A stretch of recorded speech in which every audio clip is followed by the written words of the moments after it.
আসসালামু আলাইকুম রহমতুল্লাহ। আমি লিজা আক্তার আমাদের ইউটিউব চ্যানেল থেকে জানাচ্ছি আপনাদের সবাইকে স্বাগতম। আজকের এই ভিডিওতে আমি আলোচনা করব সুরচন্দন গাছের উপকারিতা নিয়ে। প্রিয় দর্শকবিন্দু, সুরচন্দন গাছের উপকারিতা জানতে সম্পূর্ণ ভিডিওটি না টেনে মনোযোগ দিয়ে দেখুন। সুরচন্দন একটি অত্যন্ত মূল্যবান ভেষজ উদ্ভিদ যা প্রাচীনকাল থেকে ত্বকের যত্ন, সুগন্ধি এবং ঔষধি কাজে ব্যবহৃত হয়ে আসছে। চন্দন গাছের প্রধান উপকারিতা হলো ব্রণ ও দাগ দূর করে। সুরচন্দনের পেস্ট ব্রণ শুকিয়ে ফেলে এবং ব্রণের দাগ বা কালচে দাগ হালকা করতে সাহায্য করে। ত্বক উজ্জ্বল ও সতেজ করে। এটি ত্বকের অমসৃণ ভাব দূর করে, ত্বককে কোমল ও মসৃণ ও উজ্জ্বল করে তোলে। রোদে পড়া ভাব, সান ট্যান দূর করে। চন্দনের ঠান্ডা গুণ রোদে পোড়া ত্বকের জ্বালা এবং ট্যান দূর করতে খুবই কার্যকারিত। অতিরিক্ত তেল নিয়ন্ত্রণ করতে এটি তৈলাক্ত ত্বকের অতিরিক্ত তেল শোষণ করে ত্বককে স্বাভাবিক রাখে। অ্যান্টি এজিং, চন্দন বলিরেখা দূর করে, ত্বকের বয়স ধরে রাখতে সহায়তা করে।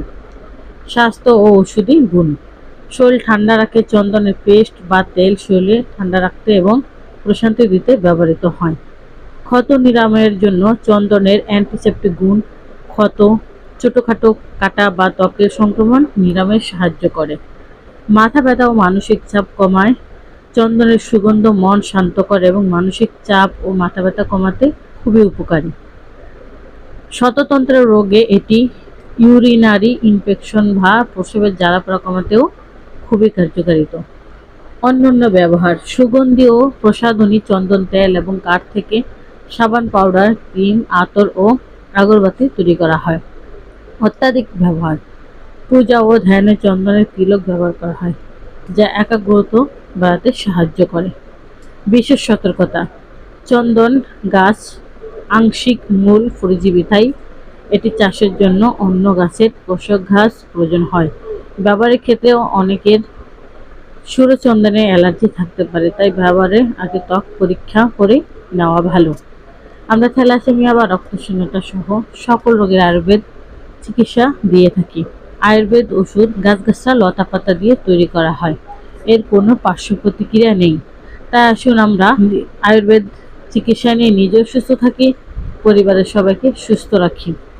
তাই যে কোনো রোগের সমস্যার সমাধানের জন্য এখনই স্ক্রিনে দেওয়া ফোন নাম্বারে যোগাযোগ করুন অথবা আমাদের চেম্বারে চলে আসুন।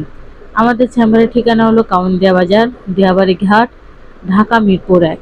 প্রিয় দর্শকবৃন্দ, এত সময় আমাদের সাথে থাকার জন্য আপনাদের সবাইকে অনেক অনেক ধন্যবাদ। আজ এ পর্যন্তই। সবাই ভালো থাকেন, সুস্থ থাকেন। দেখা হবে পরবর্তীতে নতুন কোনো ভিডিও নিয়ে। আসসালামু আলাইকুম রহমতুল্লাহ। আল্লাহ হাফেজ।